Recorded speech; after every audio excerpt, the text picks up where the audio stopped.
Well, Mexico's federal government has taken over an investigation after a group of civilians searching for missing relatives uncovered a site of an apparent mass killing. The discovery has raised questions over failures of police to uncover evidence at the same location. The site is most likely linked to Mexico's violent drug gangs. More than 120,000 people are currently disappeared in Mexico. Forensic teams have returned to look for evidence at this ranch in western Mexico. This after civilian activists searching for missing loved ones found piles of clothes, shoes and human remains at the site last week, along with ovens possibly used to cremate bodies. We started digging and we saw the ground giving way. That's when we kept digging and small bone fragments began to appear. So we focused on those areas and that's where we found the ovens. The ranch was allegedly used as a training base for recruits by one of Mexico's most powerful cartels. Officials first searched the site in September 2024, but found little evidence. However, Mexico's top prosecutor Alejandro Gertz says it would have been impossible for Jalisco state authorities not to have been aware that more was happening there. An opinion also shared by volunteers.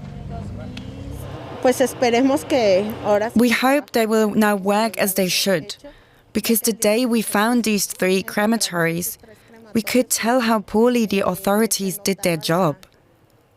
There was so much evidence. I don't know how they didn't see. There were so many clues. This gives me hope now.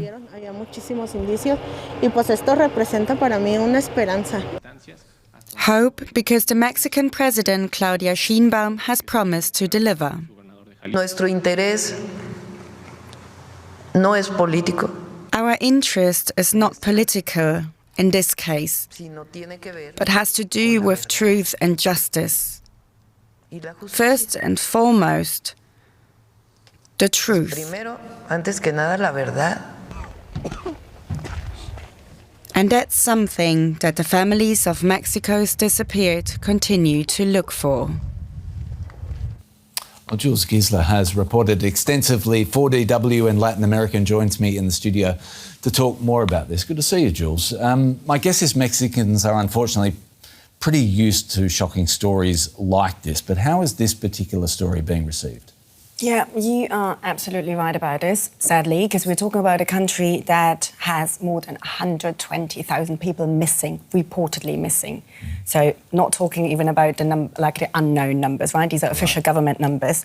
So people at the same time, yes, they're used to these news, have missing people's notice all over the news every day. At the same time, this case shocked people.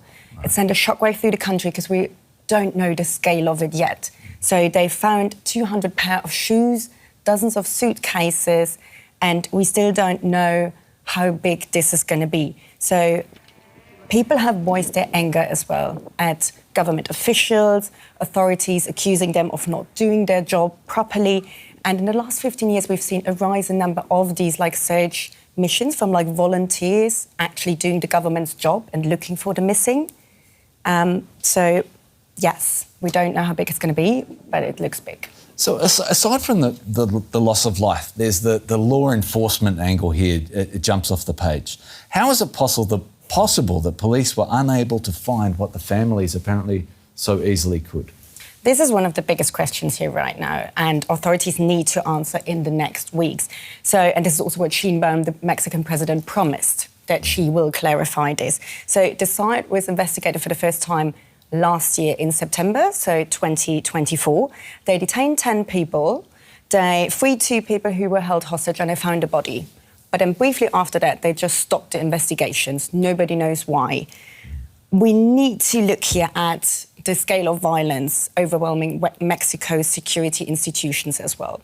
So they are burdened also with links to criminals. So it is kind of a mix of both. You have police on both sides of it, as victims and as perpetrators and collaborators. And in Jalisco, for example, the state where it happened, we're talking about the highest number of people missing in the country, and also per agent, per police agent, they have to deal per year with 172 cases of crimes committed. So they're heavily overwhelmed with all these cases. They're heavily underpaid as well.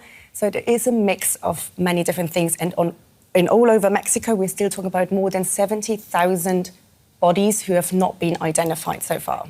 My goodness. OK, so you speak to one question I had. Let's focus on this case. What comes next now for this particular case? So Sheinbaum promised that federal prosecutors will investigate the case thoroughly.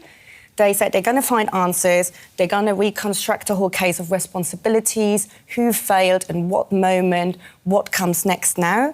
And so we need to see now in the next week. She promised actually answers in the next week.